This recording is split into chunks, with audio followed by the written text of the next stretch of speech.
and welcome to Mystery Us. I'm your host, Tony Pratt for Mystery Us. And today we have a very interesting, cool guest, composer, songwriter, Pam O Daniel. Welcome to Mystery Us. Thank you. Wonderful to be here. Now, Pam is not only a composer and songwriter, but she also is a Native American, and she's going to share with us to start off the show a little bit of Native American flute playing. Okay. This is a song that I composed that is called Crossing Over.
Very cool, very cool.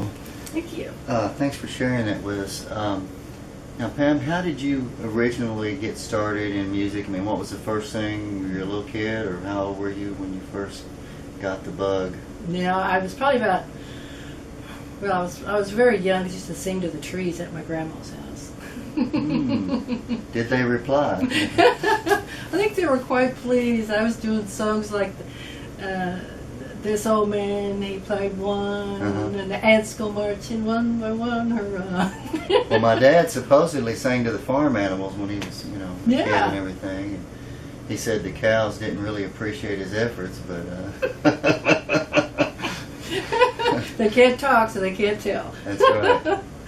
I know what you mean. I love singing, though. And actually, I would be singing on the way to school when I was in grade school, and I would just, like, tunes would be coming into my head. I guess I always had that airwave open somehow or another that I was hearing tunes when I was really young. I used to sing when I lived in a boxcar when I was really young with my dad and my mother and sister. You were like Boxcar Willie, except your dad was actually working for the railroad. Yeah. He was a foreman for the Santa Fe Railroad. Very cool. And anyway, so I guess there was this song, Bimbo, Bimbo, where you going to go, yo, down to the store to meet your little girl, yo. And so I would be singing this. I was like, 3 or 4 years old. And I could just sing it so good, go, Bimbo, Bimbo, where you going to go, yo. And then as soon as I get around people, I wouldn't sing. Right. But as they were driving off, I'd be singing it as I was standing on the steps of the boxcar, because we lived in a makeshift home in a boxcar and traveled with my dad.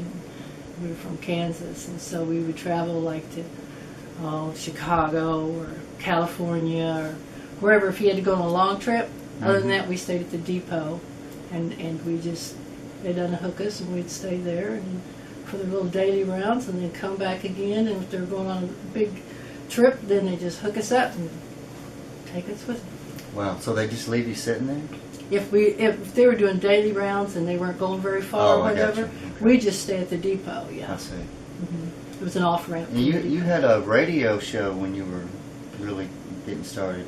How old were you when you did that? Well, I was in my 20s at that time. I had a girlfriend that, for some reason or another, she didn't want to do an interview with Dr. Bachman and with KDSA radio in Wichita, Kansas, downtown, and so she asked me if I would do it, and I said, well, sure. So I got with him, and we talked about my life and me being brought up on a boxcar and all that, and then he had me on his show, and he had the mayor that day too.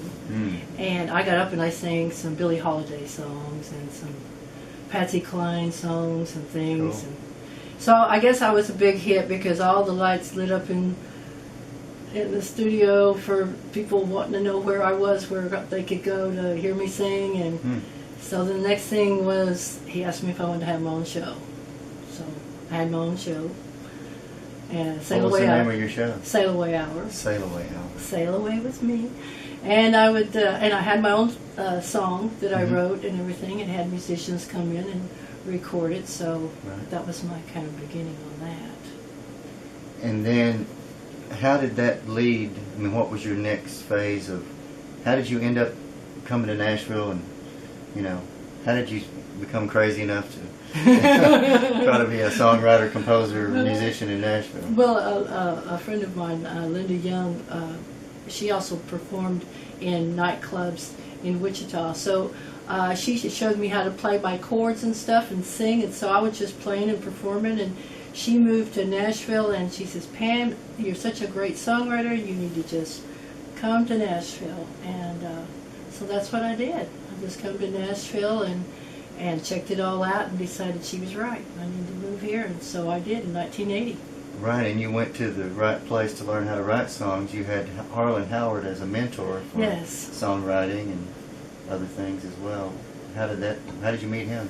Well, I had every intention to meet him. I was aiming to meet the top man. Right. So my girlfriend and I were working at Twitty City as tour guides. And so her and I went to the place he always hung out, which was Maud's at the time, and said we were going to send him a drink, but both of us were pretty poor. We had to put all our money together to get him a drink, and then sent it over to him because he was around like 7 or 8 other girls talking to him, and I said, we're probably not going to meet him, but at least we'll just send him a drink, and So then a little bit later, the waiter comes over and he goes, "Harlan will see you now." I was like, well, thank you you very gained much. an audience. Thank you very much. With the king. So the other girls left. My girlfriend and I, Lisa, her and I went over there and started talking to him and told him that we worked for Conway Twitty. And he goes, "Oh, he's our good buddy friend." And then we just got to be close to him. And he says, "Well, bring me some songs. I'd like to hear them." And that was kind of how it all started. Well, so then he, tore your songs apart and told you what you were doing wrong? Or? Actually, he helped teach me how to always put the titles in as many times as you can, so that people will know what song it is that you're singing. Right. And he also taught me about bridges and songs and how it always comes back to what the song is totally all about. So he just showed me structure more than anything else. Right. And because he loved the music I was writing. And so I was just very, very lucky to have met him. And you hung out with him for several years, right? Oh, yes. And as time went on and he learned different things to do in songs, he would tell me about it. And so we were good buddy and friends. We'd always talk to each other about our lives, and he'd tell me about how he grew up and being a foster kid and sad things that happened to him. And I would cry, and then I'd tell him stories about my life on the railroad, and he'd cry. It was just like, we both had empathy for each other because we had been through a lot, both of us. And you had back to the Native American spirituality, you had another mentor. Who was your mentor for that? White Eagle. White Eagle. Lou White Eagle. Lou White Eagle. Yes, he's a Cheyenne medicine man. And where was that at? And what is your Native American background? Okay, it's my great-great-grandmother, full-blooded. Her mother was Cherokee, and her father was Choctaw. Okay. And she was married to my grandfather, who had come over from Dublin, Ireland. That's where the red hair comes in. O Daniel. O Daniel. Well, speaking of the red-headed stranger, your cousin, you're a third cousin to Willie Nelson. That's right. You got all kind of connections going here. That's right. But my grandmother's name was Charlotte Dove. And she was, I don't know, she just really, it meant a lot to me when I found out that I had that background, because I always knew I had a kinship to the Native Americans, and I always wanted to know more about them and everything, but I had no idea at the time that I had that Native American blood. So did you learn shamanism type stuff, or? Yes, I learned a lot of that. The whole thing, right? Yeah, at the Sweat Lodge, and I became an elder. And I helped other women through the Sweat Lodge, because it's quite a undertaking to go into a sweat lodge, you have to know a lot of things, and it's usually more of a Lakota sweat lodge type of approach that they do for sweats these days. But I have my own sweat lodge too, so I go in there and I can just do my prayers and sing and everything. Speaking of singing to the trees and to nature, there's a lot of other things in nature that Native American spirituality is aware of. Of course, one thing they've known about Bigfoot and those type of things forever, and their take on it is pretty much accurate, although not every. There's different legends and the different tribes' stories that they tell, and they vary according to location. All of the Bigfoots are not nice, but most of them are, not trying to harm humans or anything like that. Well, now I hadn't talked to White Eagle about the Bigfoots, and he has talked to me about the aliens, which he totally believes there are. Right. And he doesn't think it's a funny thing. He just thinks it's the truth, and he feels as though he's seen some of them, and in the saucers in the sky type of thing. He's seen them, and so it's not no, thing that's out of character. The thing about him is he has so many dimensions about himself. And I know when we were trying to stop the government from digging up the graves on Old Hickory and Hillsborough Pike, we were walking back one day and back to our cars, and we were all going to be in a circle, and all of a sudden it started raining. And I mean, we're not talking little sprinkles, we're talking, it started to rain. And he just put his hand up, stopped, and he just went in a circle like that, and the rain stopped. That's cool. Everybody goes, oh! That's an ability that I've had a few times, to actually stop the rain. I can't make it rain, but somehow I can stop it raining by just asking for it to stop, and sometimes it's rarely ever failed. But well, I've never been able to do that, but I know that there are people that can do it. Now, he was really close friends with the rainmaker, so he knew a lot about weather and change and stuff. But we went back and we all got together in a circle and talked and sang and do all the things we did. And when it got time for us to go, we went to get in our cars, and then it started pouring down rain. It was as though he had it timed just perfect. Now back to the aliens. What was the take on the aliens? Were the aliens beneficial or not? He kind of looked at it as kids, like friends. Yeah.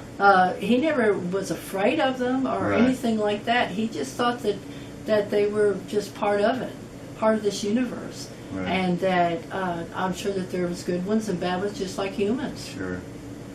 Yeah, one of my favorite stories is Kawani Lapsaritis is a well-known Bigfoot researcher, author of Psychic Sasquatch and the UFO Connection, and he was with a Native American chief in Texas, and they were standing out in the field, and a UFO was hovering above them. Wow. And Kawani said to the chief, why don't they just land and come out and talk to us? And the chief said, if you were them, would you want to talk to an ant?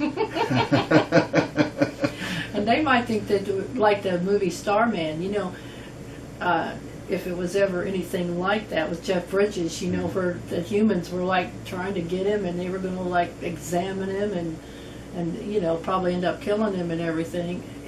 You don't know what would happen, if one came down here, or they have a lot of power. I'm sure their intelligence is way higher than ours.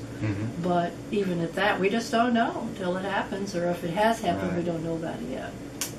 Right, but I think they want to be like us, and that's why they have the hybridization program too, because they want to have human emotions, or be more like humans, or blend in. Maybe just blend in. Yeah, maybe I think they probably would. Of our society. Of course, they didn't ask our permission, or that we know of, not consciously anyway. That's right. That's right. Now, me and you and Patricia Martin wrote a song. Was that last year? Yes, at Halloween. Halloween, yeah, Halloween last year, called Red River Ghost Train. It's on YouTube too, and we'll play it here in a minute.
Papers his horses to the ground.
Okay, we're back on.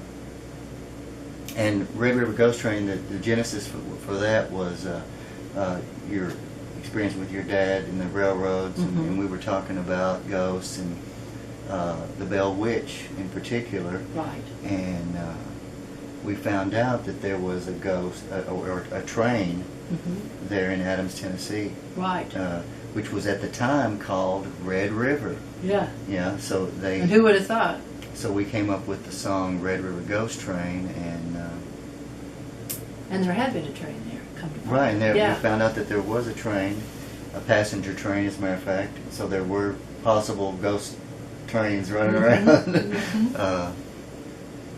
and we wrote that song, and we looked at all different information about the Bell Witch, which, you know, it's kind of hard to pin it down exactly. There's a lot of different legends and That's stories. true. So we kind of gave them the general idea of the Bell Witch and what most people believe, which is probably totally inaccurate, but it's still a great song. Absolutely, and also this elderly man that I had met working out one day, he was up at the juice bar, and he was kind of one of those paranormal people. You know, he was really in touch with the other world, and we were talking about things of that sort and spirits and stuff. And he said that he went to the Bell Witch Cave a lot of times, and he had a very good friendship with Kate at the Bell Witch in the cave. And so I said, well, that's so cool. So he was telling me some things about it. Well, the next time I saw him, he said, I'd like for you to tell me what this is. Hold your hand out. And he put something in my hand and he shut my fingers. And he said, what is that? And it was so powerful, my hand started shaking. And it just came out of my mouth. It just said, it's a rock from the grave of the Bell Witch in the Bell Witch cave. And he goes, and what else? And I said, it's an Indian grave. And he goes, exactly. Well, that's pretty amazing right there, and I'll tell you why. Because a friend of mine, Mary Bogart, was at the Bell Witch Cave a couple of years ago, and they were doing filming, and they were allowed to actually film back. And of course, when we talk about Kate, for those of you that may not be familiar with the Bell Witch legend, Kate Batts was a woman who had some land disputes and things with John Bell, Betsy Bell's father, and she was believed to be some kind of a witch, and that she was, somehow attacking Betsy Bell to take her revenge out on John Bell. And but Mary Bogart told me that her perception, and she's a well-known psychic medium worldwide, works with CIA, FBI, finds bodies, the real deal. And she said that it was a Native American, and actually a very ancient Native American, like a caveman Native American woman and her children. Oh. And that was who was there. Really? And that was the source of the Bell Witch. And Well, so isn't that that goes right something? along with your story. Huh? Well, the thing of it that's is, the first I'd ever heard of that. yeah, and it was so bizarre because, well, I'm a very intuitive person. Probably comes from both sides of my family. My great grandfather came from Spain, and he was known to be very intuitive also. Right. But he was put in that category of spiritualism or spiritualist at that time. But I think that when I found out that was the truth, and that was kind of the beginning of me knowing that I had something else, of knowing things that there's no way I could possibly know. Right. And it was kind of very unnerving in a way, because what I'd said was true, and it was just the first thought that just flew out of my mind. Right. Yeah. And you don't really know what the source of that is, but No. you just trust it and go Yeah, with it. you just go with it. You don't worry that it might be wrong or whatever. You Right. just say it, what you feel, and that was kind of what it is. But he told me, this man, he told me, he said he had the really strange blue eyes. He was just very piercing, very kind of almost ghostly in himself, He told me that he asked permission to take that rock, and that he promised her that he would bring it back to the grave. And that's the only reason she let him have it. And when he first got there, he looked, and there was all these recluse spiders everywhere. And he says, it's me, and then he turned back around, and we turned back again. The spiders were gone. And I was like, wow. I love listening to these stories. And you think, well, is that possible? Yeah. But who knows? There's a lot of There's things a that lot are of possible. there's a lot of other things possible. Absolutely. It's very, very cool, though. I like it. All right, well, back to the music. You also wrote a song recently with Patricia Martin, and I'm jealous because I wasn't there to partake, but it's a really great song, and Thank you. it's called You're My Hero, Yes. and it was originally called Wounded Warrior, and tell me Well, how we you guys had came kind up with of that. seen, I believe it was a German Shepherd, and he had been to Iraq, and he had helped with the war and sniffing out the bombs and all Right. that. He had lost an eye in the war, and was brought back to the States. And then because his owner had to go back to the war, I think over to Afghanistan, Right. then he didn't have anybody that was going to be able to take care of the dog, and it ended up that the dog was going to be in a shelter that's where they do kill. Yeah, could be put to sleep. It was a kill shelter thing, and so it And just, the dog's name was Wounded Warrior, right? yes, Yeah. his name was Wounded Warrior. It says we started writing the song about just about wounded warriors everywhere. In We're general, thinking, yeah. because we're thinking about the bullies and different things. How everybody can say that they're a wounded warrior in a certain way, And also the firefighters out and the west, firefighters Arizona. and the policemen and all the people that go over and above the call of duty of trying to make a difference in the world, Yeah. and that's why we will call it Wounded Warrior. And then as time went on, I realized it was about the heroes. I mean, every one of us can be a hero at some time Yeah. in our life, even if it's mentoring another child or doing whatever. We can be looked up as doing, something like that. So. Yeah, you can save people's life in a lot of different ways. Mm-hmm. Directly or indirectly. Yeah. One is just as powerful as the other. But we also, those firefighters over there Oh, yeah. in Arizona, I mean, I was looking at that picture as I was singing the song, You're My Hero, and I got kind of choked up because it was hard for me to sing. Because, I felt so deeply for those, family that was left behind. Yeah. And of course 9/11, all those firefighters that died. I know. And the people as well. We'll never forget those. They're all heroes just for what happened to them, Yeah. One line in the song is, one thing I promise you, you'll never be forgotten. And that's true. Right. So true. Well, let's listen to You're My Hero, and we'll be right back.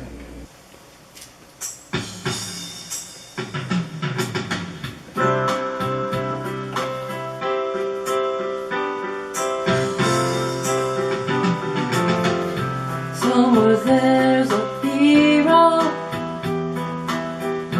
saving someone's life through the eyes of this warrior, scars of sacrifice.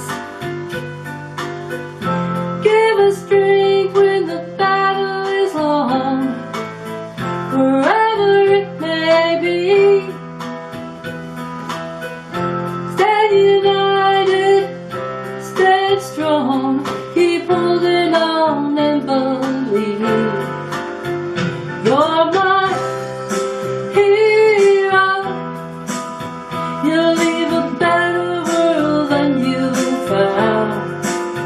You're my hero. You're there no matter what's coming down. One foot in front of the other. Watch your back, sister and brother.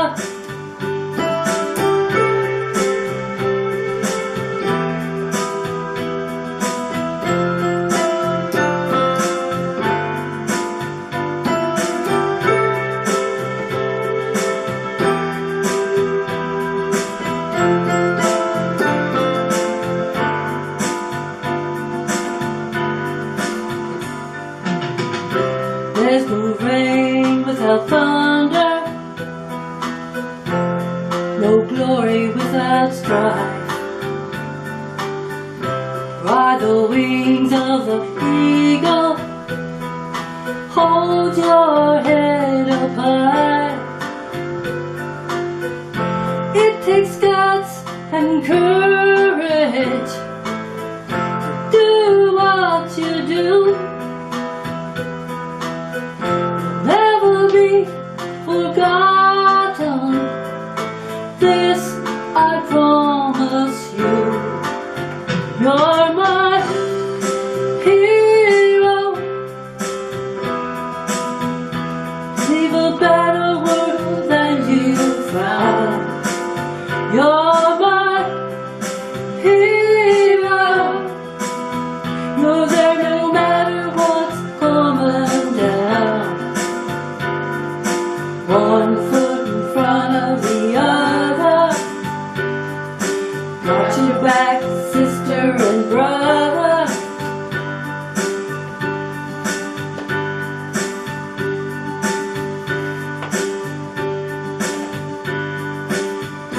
Life goes by in a flash. Run fast, take a breath when you need 'em. peace will come at last when you're flying the flag of freedom. You're my hero. You'll leave a better world than you found. You're my hero. You're there no matter what's coming down. One foot in front of the other. Got your back, sister and brother.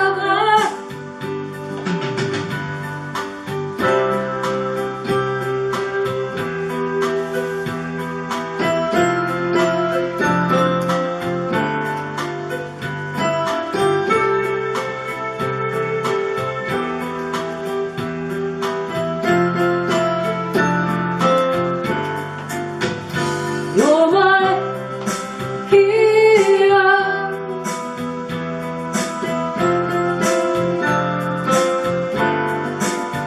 You're my hero.